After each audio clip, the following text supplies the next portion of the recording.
देश की सुरक्षा से जुड़ी है हर नागरिक की सुरक्षा, और यहाँ हम बात कर रहे हैं डिजिटल सुरक्षा की, क्योंकि इस वक्त जिस तरीके का प्रोपेगेंडा वॉर चल रही है, जिस तरीके की साइबर वॉर हो रही है, यानी ऑनलाइन दुनिया में जिस तरीके की जंग छिड़ी है, उसके मद्देनजर ये सवाल बहुत महत्वपूर्ण हो जाता है, जिस पर बात करने के लिए इस वक्त हमारे साथ जुड़ गए हैं रुचि मेहता। आप गृह मंत्रालय के अंतर्गत I4C में साइबर सिक्योरिटी और साइबर अटैक से जुड़े तमाम मुद्दों को सुलझाते हैं, साइबर एक्सपर्ट हैं, 1 दशक से ज्यादा लंबा अनुभव है। रुचि, आपका बहुत बहुत स्वागत हमारे इस पॉडकास्ट में। Thank you ma'am. हम ये सवाल उठा रहे हैं इस बार साइबर अलर्ट में कि अगर मैं एक नागरिक हूँ और मैं ऑनलाइन अपने तरीके से काम करती हूँ, एक व्यवहार दिखाती हूँ, ऑनलाइन चैटिंग करती हूँ, एप्स यूज करती हूँ, एक नॉर्मल ढर्रे में एक जिंदगी चल रही है जो चलती जा रही है काफी समय से, लेकिन आज क्या ऐसा बदल गया है जिसका मुझे एक नागरिक होने के नाते ध्यान रखना चाहिए, क्योंकि हम तो यही कह रहे हैं कि हर नागरिक की डिजिटल सुरक्षा से जुड़ी है देश की सुरक्षा। First of all thank you for inviting on this program. आपका शो बहुत अच्छा जा रहा है, इनफैक्ट बहुत अच्छे फीडबैक से मिल रहे हैं इस प्रोग्राम के। Thank you. तो जस्ट एक बिफोर आंसरिंग द क्वेश्चन, हम अपनी लाइफ में झांक के देखते हैं कि हम कहाँ कहाँ पे पहले तो साइबर से जुड़े हुए हैं। सो फर्स्ट थिंग इज़, हम जब सुबह उठेंगे तो हम न्यूज़ देखेंगे ऑनलाइन, अलग अलग ऐप्स के माध्यम से कि क्या हुआ, ठीक है। 15-20 मिनट न्यूज़ देख लिया, फिर हम अपडेट्स लेंगे कि रात को किसने मुझे व्हाट्सएप किया, किसके स्टेटस अपडेट हुए हैं, राइट। थर्ड, हम क्या करेंगे, थोड़ा फेसबुक पे भी हम देख लेते हैं, फिर इंस्टाग्राम पे भी देख लेते हैं। उसके अंदर हमें 2 चीज़ें मिलेगी, एक तो कंटेंट मिलेगा, सेकंड वन इज़ एडवर्टाइजमेंट्स मिलेगी, ठीक है। फिर हम ऑफिस जाते हैं तो उबर या ओला करेंगे या रैपिडो करेंगे, so that is where again हम फिर साइबर के साथ जुड़ गए। उसमें हमने क्या डेटा दिया, जहाँ पे मैं कहाँ रहता हूँ, मेरी ऑफिस कहाँ पे है, मेरा KYC जो मेरा आधार कार्ड होगा, whatever it is. Then office जाएंगे, ऑफिस में काम करेंगे। बहुत सारी जगह पे ऐसा देखा गया है कि वो व्हाट्सएप ही यूज़ करते हैं for the document transfer of the office, जिसमें कुछ कॉन्फिडेंशियल डॉक्यूमेंट्स भी होते हैं, ठीक है। उसके बाद फिर लंच ब्रेक होगा, उसके अंदर हम सोशल मीडिया यूज़ करेंगे थोड़ा बहुत। फिर रात को जाके फिर यूट्यूब चलेगा, रील चलेगी। सो एक आम आदमी अगर आप देखोगे तो 4 से 5 घंटा उसकी लाइफ जो है वो सोशल मीडिया पे या इंटरनेट के साथ जुड़ी होती है। इस केस में आप अपना बहुत 2-3 चीज़ें, आप बहुत इंपॉर्टेंट चीज़ आप देते हो जिसको आप यूज़ करते हो। फर्स्ट थिंग इज़, आप अपना पर्सनल डेटा देते हो, आप अपना बिहेवियर डेटा देते हो कि आपको कौन सी चीज़ पसंद है, कौन सी चीज़ नहीं पसंद है, आप कहाँ पे आपने जहाँ पे लाइक की उसके हिसाब से सामने वाले को पता चलता है कि he is this kind of person, इसका ये जेंडर है, ये इतने बजे सोता है, इतने बजे उठता है। So these are all the information that is used by the other side for their business activities. Second part आप जो उनको देते हैं वो आप अपनी पर्सनल डिटेल्स देते हैं, लाइक आप अपने कॉन्टेक्ट्स दे देंगे, आप अपनी गैलरी का एक्सेस दे देंगे थ्रू वेरियस एप्लीकेशंस। अब आप थोड़ा सोचिए कि these things get inside a wrong hands. अच्छे लोग, अगर जैसे आप गूगल मैप्स यूज़ कर रहे हैं, उसके अंदर आपने अपना लोकेशन का एक्सेस दिया, there is no issue because there are adequate safeguards of that Google Maps application. But कुछ ऐसे ऐप्स हैं जो आप यूज़ कर रहे हो जिसके अंदर उनके सर्वर पे या उनके सिस्टम्स में सिक्योरिटी नहीं है, तो आपका कंटिन्यूसली स्पाइंग हो सकता है। आप कहाँ पे जा रहे हो, किससे बात कर रहे हो, राइट। मतलब कुछ गलत तत्व आपकी इस पूरी जानकारी का मिसयूज़ कर सकते हैं। So the point that we are trying to say is कि जब भी आप साइबर से आप जुड़ते हो, जहाँ पे भी जुड़ते हो, तो आपको अपनी पहले तो ड्यू डिलिजेंस करके ही वो चीज़ों को डाउनलोड करनी है या उसको एक्सेस करनी है। न्यूज़ वेबसाइट्स अगर आप बात करें तो न्यूज़ वेबसाइट्स आप किसको प्रीफर करोगे, आप ओरिजिनल सोर्स पे जाओगे या ऐसे सोर्स पे जाएंगे कि जो कुछ ट्विस्ट करके आपको न्यूज़ दिखा रहा है। So there is a concept of psychological manipulation that I wanted to highlight, जहाँ पे जो देश की सुरक्षा की बात हो रही है कि कुछ न्यूज़ एजेंसीज या कुछ न्यूज़ हैंडल्स सोशल मीडिया पे ऐसे रहेंगे जो कि टोटली बनाए ही इसी के लिए गए हैं कि ताकि लोगों की मानसिकता को वो चेंज कर सके। तो इसका मतलब ये भी है कि हम जो जिस तरीके की हैबिट्स हम दिखा रहे हैं ऑनलाइन, उन हैबिट्स के माध्यम से वो समझ जाते हैं कि इस तरीके की चीज़ों आपको लुभाती हैं, तो आप उनके माध्यम से वो हमें टारगेट करते हैं। यस, मल्टीपल तरीके से टारगेट कर सकते हैं। एक तो there is a concept of advertisement कि आप सोशल मीडिया पे आप उनको प्लेटफॉर्म्स को पे करो and then they will boost your post. तो जब भी आप टॉप राइट कॉर्नर पे एड्स देखेंगे या स्पॉन्सर्ड देखेंगे या there are couple of naming conventions, तो आपको ऐसा लगेगा कि ये नॉर्मल पोस्ट है, बट एक्चुअल में वो नॉर्मल पोस्ट नहीं है, इट्स एन एडवर्टाइजमेंट। तो एक तो वो ऐड के माध्यम से जाता है, दूसरा आपके हैबिट के माध्यम से आपको टारगेट किया जाता है कि ये पर्टिकुलर रीजन में इनको ये कंटेंट दिखाना है, ठीक है।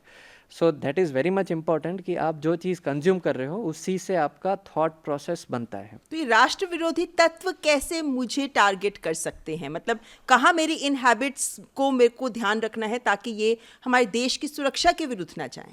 सो एक हैबिट जो आई वुड से कि unconscious browsing of social media, मतलब आपको पता नहीं है और आपने कुछ चीज़ को लाइक कर दी फॉर एग्जांपल। तो जैसे आपको कुछ पोस्ट दिखा और आप रुक गए स्क्रीन के ऊपर वो देखने के लिए, तो उस तरीके का कंटेंट आपको और दिखना स्टार्ट हो जाएगा, ठीक है। सो जब भी आपको कुछ ऐसी कंटेंट दिखता है कि जहाँ पे कुछ सत्य नहीं है, उसके अंदर ट्रूथ नहीं होगा, तो आपको उसको लाइक नहीं करना है। पहली चीज़ तो ये कि ऐसे कई पोस्ट ही ऐसी होती हैं कि आपने उसमें पोस्ट में लिखा होता है कि आप हमारी पोस्ट को लाइक करिए, ठीक है। हर कोई कहता भी है, हर कोई कहता भी है like share and subscribe, right. So आपने जैसे ही लाइक कर दिया तो देन आप उनके डेटाबेस में चले जाएंगे और आपको पता भी नहीं रहेगा, और आपका पूरा जो फीड होगा, जो social media feed, it will turn into their playground. So that is Y better is कि मतलब पर्सनली वी सजेस्ट कि जो वेरीफाइड हैंडल्स होते हैं या जो जाने माने एटलीस्ट जो कंट्री में रजिस्टर्ड जो वेल नोन हाउसेस हैं, उनको अगर आप फॉलो करेंगे तो then that is much lesser of an issue. But Rishi, यहाँ पर एक बड़ा सवाल, क्योंकि दिस इज़ वेरी इंटरेस्टिंग कि भाई हम किसी को लाइक करते हैं तो ही हम वो हमारे डेटाबेस को कैच कर सकते हैं, क्योंकि online world is open. Correct. कोई बाउंड्रीज नहीं है इसमें, कोई सीमाएं नहीं है कि भाई ये उस देश का है, ये उस देश का है, ऐसा कुछ नहीं है। Correct. तो आप वहां जब जाते हैं तो आप अपने टॉपिक के हिसाब से, विषय कौन सा आपको सही लगता है, आप उसके हिसाब से कनेक्ट करते हो। Correct. आपको कोई वीडियो पसंद आया, आपने उसको लाइक भी कर दिया। हाउ डू यू वेरीफाई कि कहाँ से है ये, क्या मुझे इसे करना है कि नहीं करना? और मौजूदा हालात में खासकर ये संवेदनशील हो जाता है कि हम किसको अपने तक पहुंच दे रहे हैं डिजिटल वर्ल्ड में। That's a very fair question कि आम आदमी को कैसे पता चलेगा कि कौन सी चीज़ सही है, कौन सी चीज़ गलत है। तो it comes through an experience, जो आप सोशल मीडिया देखते हो या इंटरनेट देखते हो। बट कुछ टिप्स जैसे क्या है कि कोई एक ओरिजिनल न्यूज़ मीडिया चैनल है, फॉर एग्जांपल डीडी न्यूज़ ने कोई वीडियो पब्लिश किया।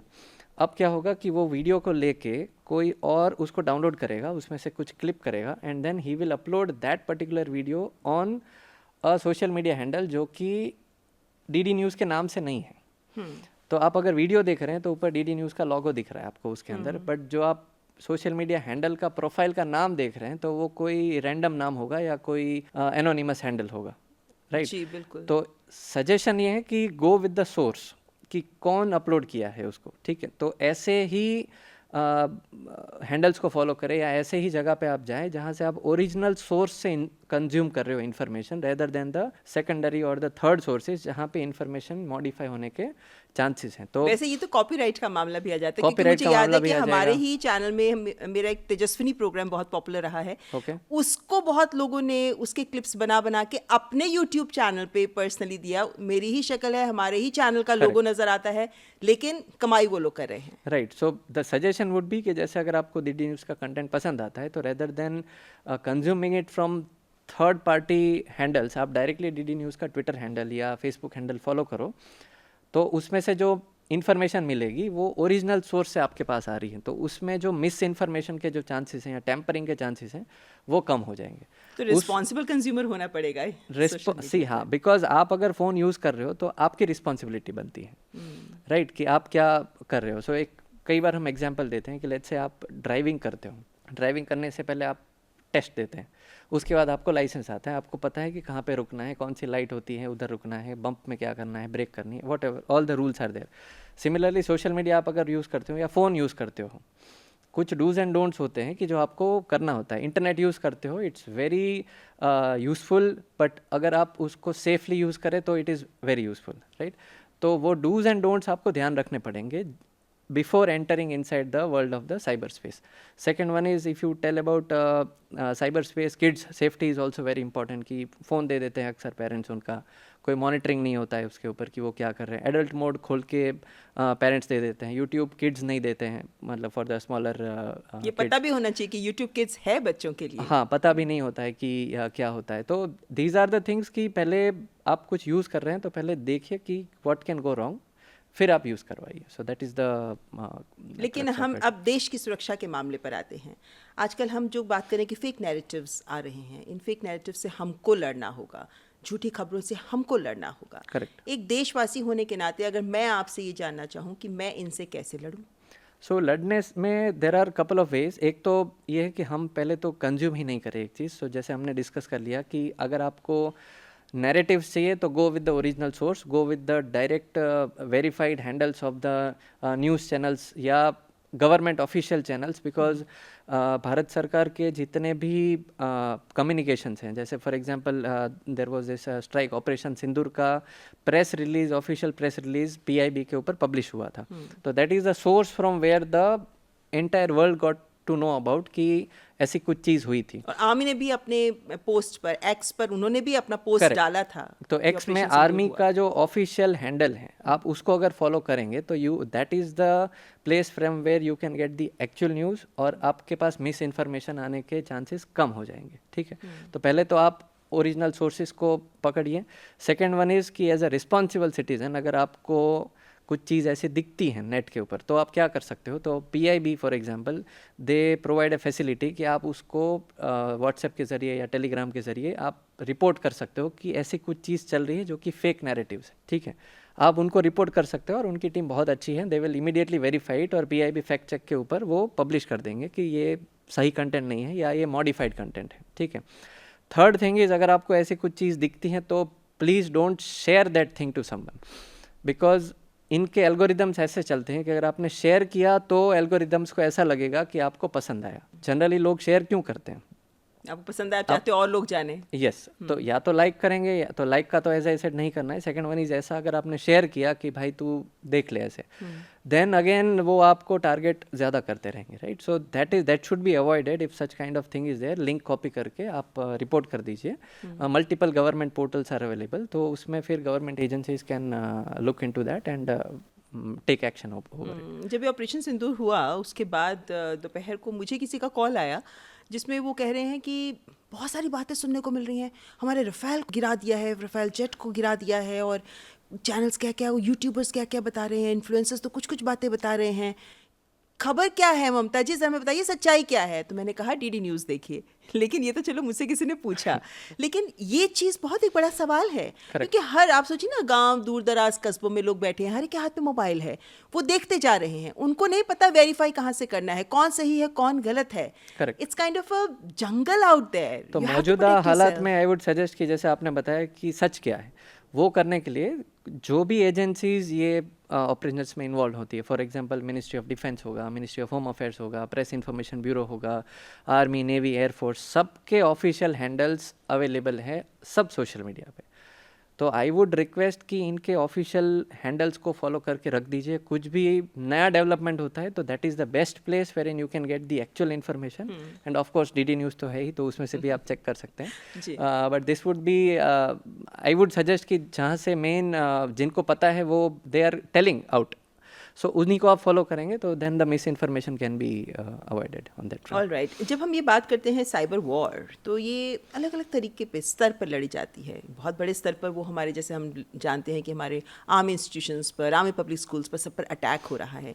लेकिन अगर हम कॉमन मैन तक आते हैं तो हम पाते हैं कि आपको भी टारगेट किया जा रहा है। Correct. मतलब आज का माहौल तो चलो अलग माहौल, लेकिन उससे पहले हमने देखा है कैसे चाइना के द्वारा पाकिस्तान बीच में इन्वॉल्व है। तमाम ये जो देश हैं ये हमारे लोगों को टारगेट कर रहे हैं। करोड़ों रुपया हमारे देश का साइबर फ्रॉड्स के माध्यम से विदेशों में जा रहा है। एक तरीके का साइबर आतंकवाद, मैंने साइबर अलर्ट में हर बार बात किया, साइबर आतंकवाद ही है ये एक तरीके का। Correct. हमारे देश का पैसा बाहर गलत काम में इस्तेमाल हो रहा है। इस तरीके से एक आम जन को फिर कैसे अपने आप को ऐसे रिस्पॉन्सिबल सिटीजन बनाना होगा कि हम देश की सुरक्षा में भी योगदान दे सके। आज के मौजूदा वक्त की बात कर रही हूँ मैं। सो कपल ऑफ एग्जाम्पल, सी वैसे तो बहुत सारी चीज़ें करने लायक हैं, बट अभी के हिसाब से अगर आप देखो माहौल में, एक चीज़ है कि बहुत सारे लोग आईपी कैमराज यूज़ करते हैं अपने घर के ऊपर कि घर बच्चों पे मॉनिटर करने के लिए या घर के बाहर सिक्योरिटी चेक करने के लिए। तो मोबाइल ऐप खोल के लाइव कैमराज देखेंगे कि मेरे घर पे क्या हो रहा है, स्टोर रूम के उसमें देखेंगे, रोड्स पे कौन आ रहा है कौन नहीं आ रहा है वो देखेंगे। सो हमने क्या किया है, हमारी घर की बहुत सारी चीज़ें हैं वो नेट पे डाल दी है। दैट अब अगर आपने उसमें सिक्योरिटी नहीं लगाई है, आपने डिफ़ॉल्ट पासवर्ड लगा दिया है उसका, यूज़र नेम पासवर्ड, एडमिन और 1 2 3 4 5 पासवर्ड, तो that CCTV camera can be hacked by someone and that could be used for spying. ठीक है, तो Okay. आपके लिए it is just a local security thing, दूसरे के लिए इट इज़ एन इंटेलिजेंस कि उधर क्या चल रहा है, वेरी क्या राइट। मोमेंट्स चल रही है, राइट? रेकी करने के लिए इस तरीके के काम किए जाते होंगे। यस, तो एक रिक्वेस्ट यही था कि अगर आप कुछ ऐसी इंटरनेट बेस्ड डिवाइसेस घर में यूज़ कर रहे हो जहाँ पे स्ट्रीमिंग हो रही है या लाइव आपने कुछ लाइक जैसे सीसीटीवी कैमरास हैं, तो आप उसके पासवर्ड चेंज कर सकते हैं और जो डिफ़ॉल्ट पासवर्ड होगा उसको चेंज करके कुछ स्ट्रॉन्ग पासवर्ड कर सकते हैं, mix of the text and number and special characters. और दूसरा, अगर आप इंटरनेट पे उसको एक्सेस नहीं करवाना चाहते हैं तो आप एडमिन उसमें कॉन्फ़िगरेशन होगा, तो उससे आप नेट बेस्ड लॉगिन बंद भी करवा सकते हो, तो दैट विल अच्छा। Further safeguard the CCTV footages for the entire nation. तो एक चीज़ आप वो कर सकते हो। दूसरी चीज़ आप कर सकते हो कि जो ऐप्स अभी हैं उसको आप थोड़ा ध्यान से डाउनलोड करिए, बिकॉज़ ऐप्स में 2-3 परमिशंस ऐसी होती हैं जिसको मिसयूज़ करके बहुत ज़्यादा डैमेज हो सकता है for a country. For example microphone का परमिशन होगा, आपका कैमरा का परमिशन होगा। तो अगर आपने ऐसी कोई ऐप इंस्टॉल कर ली है तो सडनली आपका फ़ोन किसी के लिए सीसीटीवी कैमरा बन जाएगा, बिल्कुल। ऑटोमेटिक देख सकते हैं, सुन को देख सकते सकते हैं, सुन सकते हैं। तो रिक्वेस्ट यही रहेगी कि जितनी ज़रूरत है उतनी ऐप यूज़ करिए, जिसको आप नहीं जानते हो वो मत यूज़ करिए। दूसरा, बहुत सारी जगह ऐसे देखते हैं कि जो ओल्ड एज के लोग होते हैं या बच्चे होते हैं उनके हाथ में फ़ोन्स दे देते हैं अनसुपरवाइज्ड, तो वो अनजाने में ऐसी ऐप्स इंस्टॉल कर लेते हैं, तो फिर बाद में कोई चेक भी नहीं करता है पेरेंट्स की ऐसी ऐप्स भी आ गई है हमारे फ़ोन्स के अंदर। तो एक अच्छा सा एंटीवायरस इंस्टॉल करके रखें और ऐप्स को थोड़ा लिमिटेड यूज़ करिए ऐसे टाइम में, तो that would be the suggestion. अच्छा, एक जैसे मैंने पहले ही शुरुआत में ही कहा कि एक कॉमन बिहेवियर है हमारा साइबर वर्ल्ड में जिसको हमें लगता नहीं कि इसमें क्या हो, इसके माध्यम से कैसे हो सकता है कुछ, जैसे gaming apps. Correct. It's a very common thing, हर कोई गेमिंग एप्स हर एक के मोबाइल में होते हैं और बच्चे तो रखते हैं, बड़े बूढ़े सभी गेमिंग एप्स यूज़ कर रहे होते हैं। तो क्या ऐसा भी कुछ सोर्स है जहाँ पे हमें पता चले कि ये गेमिंग ऐप मत यूज़ करो, इन गेमिंग ऐप्स के माध्यम से पहले साइबर क्राइम हो चुके हैं या हो सकते हैं, ये अनसेफ है, ये वाला बिल्कुल सेफ है, तमाम ऐसी बात? There is no direct indication, but I would like to advocate on make in India thing कि जो भारत के ऐप्स हैं उसको आप यूज़ करेंगे तो थोड़ा because it's a issue of data sovereignty, तो इंडिया के ऐप्स रहेंगे तो ऑब्वियसली आई वुड सजेस्ट कि बहुत सारी इंडिया की गेमिंग कंपनीज हैं जो कि ऐप्स बनाती हैं, they regularly pay taxes, they are compliant to Indian laws, तो ऐसे आप ऐप्स इंस्टॉल करेंगे तो रीजनेबल सिक्योरिटी मेजर्स उन्होंने रखे हुए हैं। तो आप नेट पे सिंपल गूगल सर्च करेंगे कि इंडिया की कौन कौन सी कंपनीज हैं जो कि इसमें वो कर रही हैं, तो अगर आपको यूज़ ही करना है तो आप पहले अपने ऐप्स यूज़ करिए रेदर देन ऐसे ऐप्स डाउनलोड करने में जिनको आप जानते ही नहीं हो, जो डेवलपर्स अननोन हैं, कोई दूसरे कंट्री से है। दूसरी चीज़, आप ऐप स्टोर अगर आप खोलेंगे गूगल प्ले स्टोर, उसमें आप खोल के थोड़ा ड्रॉप डाउन करेंगे तो अबाउट अस का एक ऑप्शन आता है, अबाउट दिस ऐप का। अबाउट ऐप में क्लिक करेंगे तो डेवलपर ऑप्शन में कंट्री का नाम भी लिखा होता है, डेवलपर कॉन्टैक्ट नंबर भी लिखा होता है, तो उससे भी आप थोड़ा आइडेंटिफाई कर सकते हो कि इसकी रेप्यूटेशन क्या है। Third one is, app download करने से पहले ये चेक कर सकते हैं कि रिव्यूज़ फेक तो नहीं है उसके। उसको एक बहुत अच्छे एक मेथड है जानने का, आप 5 स्टार रिव्यूज़ चेक करिए और 1 स्टार रिव्यूज़ चेक करिए, उसमें आपको कॉन्ट्रास्ट दिख जाएगा। 5 स्टार रिव्यूज़ में आपको कंटिन्यूसली बहुत तारीफ़ें मिल रही है अगर फेक अकाउंट से कि बहुत अच्छा ऐप है, बहुत अच्छा ऐप है, एंड 1 स्टार में आप जाएंगे तो उसमें आएगा कि ऐप मेरा डेटा चोरी कर रहा है और मेरा फ़ोन हैंग हो रहा है, बहुत सारी चीज़ें होगी, तो देन यू कैन जज कि ये ऐप फेक है ऐसे करके।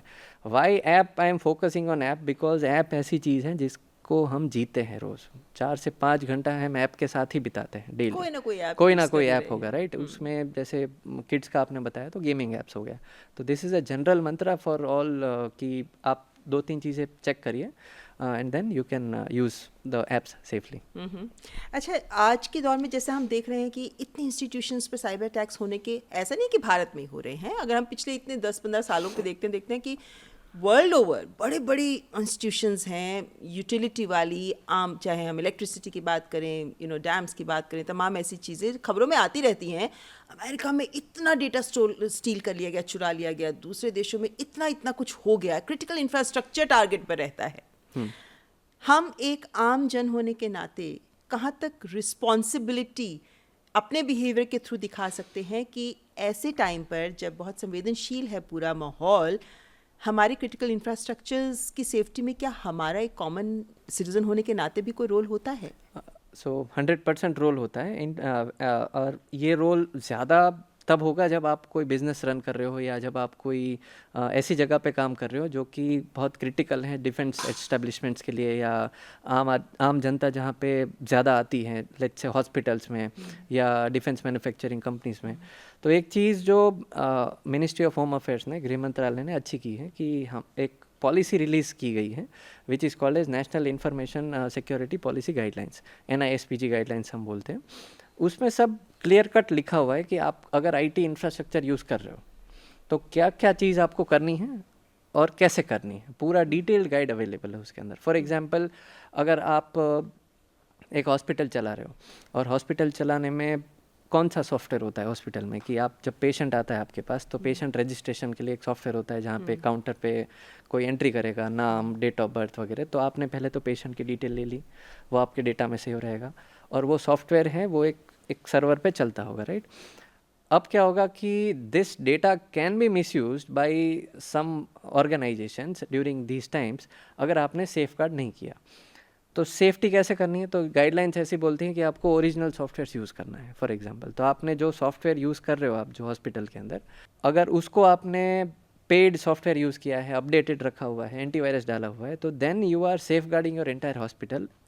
And there is a possibility कि आपकी हॉस्पिटल में रोज़ 6-7 हज़ार पेशेंट्स आ रहे हैं अगर, बिल्कुल, और गैस करिए कि अगर वो सॉफ्टवेयर बंद हो गया या सर्वर कॉम्प्रोमाइज़ हो गया, then what will happen, entire medical facility आपका ऑफलाइन चला जाएगा और जो काम आपका जल्दी से हो रहा था ऑनलाइन में वो पूरा पेपर बेस्ड हो जाएगा विच वुड बी ऑफलाइन। जी, ठीक है। अब ये परिस्थिति में सब चीज़ें ठीक रखना ज़रूरी इसके लिए है क्योंकि वी नेवर नो कि कहाँ पे किसकी ज़रूरत पड़ जाए।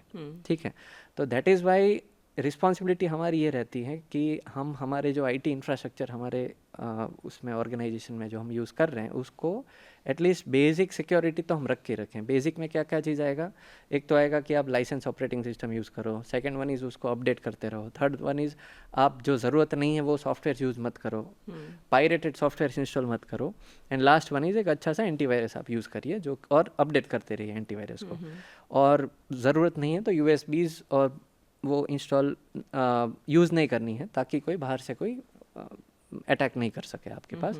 और अगर आप बहुत ज़्यादा इंटरनेट से कनेक्ट कर रहे हो आपकी सिस्टम को तो then use some devices like firewalls, तो आपका सिस्टम सेफ रहेगा। तो थोड़ी चीज़ है, कोई एक्सपर्ट को आप हायर कर सकते हैं and you can safe guard your things. फ़ायदा क्या होगा, एक तो आपका बिजनेस रेपुटेशन ठीक रहेगा, दूसरा चीज़ आपके जो कस्टमर का डेटा है वो भी सेफ रहेगा ताकि आगे से कुछ इशू नहीं हो, and third one is as a country as a whole बहुत सारा जो पर्सनल इन्फॉर्मेशन है अगर वो गलत हाथ में चला जाता है तो then it can be misused, जैसे आपने बताया फॉर फ्रॉड्स या for targeting someone. So that is why it is a collective responsibility of everyone कि हमारी सिस्टम्स को हम सेफ रखें।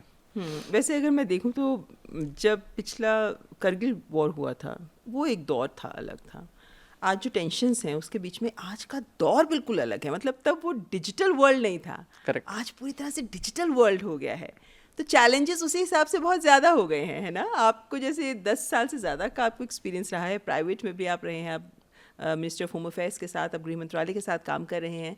कोई ऐसे इंटरेस्टिंग आपके सामने कोई इंसिडेंट्स आए हैं आपके एक्सपीरियंस के दौरान जहां आपको लगता है कि वाकई रिस्पॉन्सिबिलिटी होना बहुत ज़रूरी है, अपने आप को हर स्तर पर डिजिटली सिक्योर करना, क्योंकि इससे बहुत सारे अन्य लोग प्रभावित होते हैं अगर आपकी सिक्योरिटी कॉम्प्रोमाइज़ होती है। सो एक तो चीज़ आपने सही बताया कि थिंग्स हैव चेंज, पूरा इंटरनेट बेस्ड हो गया था। जब पहले वॉर था तब ये नहीं था चीज़ें। But the best part is India में there are agencies who are doing exceptional work अभी, और they are capable of enough of handling these kind of cyber attacks. तो वो एक चीज़ एटलीस्ट बहुत अच्छी हो गई है कि जो रेगुलेटर्स हैं, for example reserve bank of India, उन्होंने बहुत डिटेल गाइडलाइन बनाई हुई है, साइबर सिक्योरिटी गाइडलाइंस, जिसके तहत सभी बैंक्स सिक्योर हैं। सिमिलरली सेबी ने बहुत अच्छी साइबर सिक्योरिटी फ्रेमवर्क्स बनाए हुए हैं जिसके थ्रू पूरा अपना stock market and all the financial institutions are safeguarded. तो ये एक बहुत अच्छी चीज़ है कि हमने डिजिटलाइजेशन भी किया है और साथ साथ में हमने सिक्योरिटी भी इंश्योर की है कि ये चीज़ बची रहे। ठीक है, अब कुछ आपने इंटरेस्टिंग पूछा कि आपने ऐसा कुछ चीज़ देखा हुआ है जहाँ पे कॉम्प्रोमाइज़ हुआ है। तो एक चीज़ जस्ट आपको बताऊँगा कि IT जो है वो ह्यूमंस ने बनाया है, ठीक है, पूरा coding, software and everything. And humans make mistake, गलतियाँ होती है ह्यूमन से, ठीक है। तो कोई भी सॉफ्टवेयर होगा वो फुल प्रूफ नहीं होगा कि आप ऐसे बोल सको कि हम इसको हैक नहीं कर सकते हैं, बिकॉज वल्नरेबिलिटीज भी आती रहती हैं। हाँ, आती रहती है, क्योंकि वो ह्यूमंस नहीं बनाए हैं ultimately, and humans make mistake, again I will repeat. तो ऐसे इंसिडेंट, इवन इफ आपने सब चीज़ें करके रखी हुई हैं, सब ठीक से रखा हुआ होगा, तो भी देयर आर चांसेस कि चीज़ें हैक हो सकती है, डेटा ब्रीचेस हो सकता है, ठीक है। बहुत सारे डेटा ब्रीचेस भी हुए हैं, मे बी आपने भी पब्लिश किया होगा न्यूज़ मीडिया चैनल्स में कि बहुत everything was there in place, still कुछ लास्ट मोमेंट पे मिस हो गया, and then there was a small data leak that had happened. तो ऐसे केस में एक कॉन्सेप्ट होता है इंसिडेंट रिस्पॉन्स का, कि हमें करना क्या है। मतलब वी शुड नॉट सिट कि चलो हो गया, हमें पहले तो रूट कॉज एनालिसिस करना है कि पहले जो और ज़्यादा ना हो उसको पहले तो हम फिक्स करें। नहीं, पर तो थियोरी की बात हुई, हम प्रैक्टिकल की बात कर रहे हैं। प्रैक्टिकल में थोड़ा because of the confidentiality I will not be able to tell about individual specific cases. Don't diverge the names, सिर्फ एग्जाम्पल के तौर पर कि कभी एक केस ऐसा भी आया, एक केस ऐसा भी आया। सो एक case for example I will say about email spoofing. तो ईमेल स्पूफिंग में सिंपल कैसे होता है कि आप डेली किसी से ईमेल पे, एक पर्टिकुलर ईमेल पे आप बात करते हो कि for example mamta@ddnews.com, that is your email ID, right. अब सडनली एक मेल आएगा जिसमें जो मेल आएगा वो mamta@ddnews.com से आएगा, न्यूज़ का एक एस पीछे लगा दिया, ठीक है।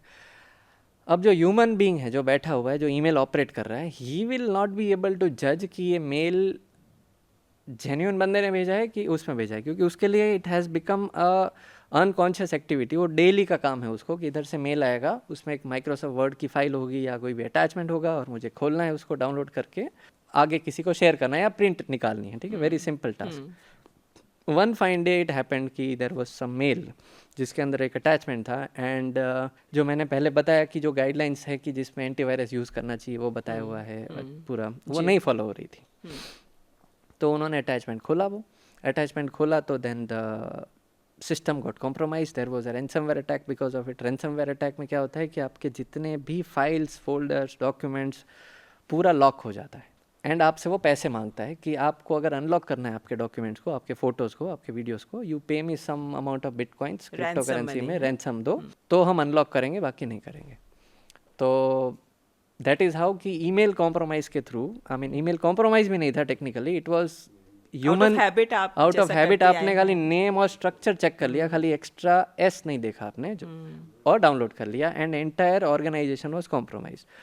जो इंसिडेंट रिस्पॉन्स की मैं बात कर रहा हूँ, फ़ायदा क्या हुआ कि एक चीज़ वो फॉलो कर रहे थे कि बैकअप था उनके पास, ओके। तो डेटा बैकअप था, तो डेटा बैकअप से उन्होंने रिस्टोर कर दिया, and then their system was up and running. So तो वही जो आप बात कर रहे हो कि सिक्योरिटी का ध्यान किस किस तरह से रखना चाहिए, अगर आप उसे फॉलो करते हैं तो इस तरीके के साइबर अटैक से आप बच सकते हैं। करेक्ट। और ये भी बात आपके इस एग्जाम्पल के थ्रू आ जाती है कि किसी भी इंडिविजुअल को क्रैक करके उनके ईमेल्स में, उनके डिवाइस में, उनके ज़रिए ही वो पूरे ऑर्गेनाइजेशन को भी ठप कर सकते हैं। और ये छोटे लेवल से बड़े लेवल तक इसका इम्पैक्ट नज़र आता है। तो आपने जो पर्सनल रिस्पॉन्सिबिलिटी की बात बोली, तो उसमें एक आदमी की अगर गलती है तो it impacts the entire institution. और मौजूदा हालात में अगर आप एक सेंसिटिव ऑर्गेनाइजेशन में काम करते हैं तो इट में impact the country as well. और इसीलिए हम कह रहे हैं कि आपकी सुरक्षा से जुड़ी है देश की सुरक्षा। Ruchi, it was pleasure talking to you. Thank you so much for being with us. बहुत बहुत धन्यवाद। थे हमारे साथ रुचि। और यहाँ पर ये बात दीगर हो जाती है कि आज के दौर में हमको, आपको, सबको, जैसा मैंने कहा, साइबर सेनानी बनना होगा, साइबर जवान बनना होगा। हमारे जवान सीमाओं पर हमारी रक्षा कर रहे हैं, हमें अपनी डिजिटल रक्षा करनी होगी ताकि हमारा देश साइबर स्पेस में सुरक्षित रह सके। साइबर अलर्ट में हम लगातार आप तक की बातें आगे भी लाते रहेंगे, जुड़े रहिएगा हमारे साथ। फिलहाल इस कार्यक्रम में बस इतना ही। नमस्कार।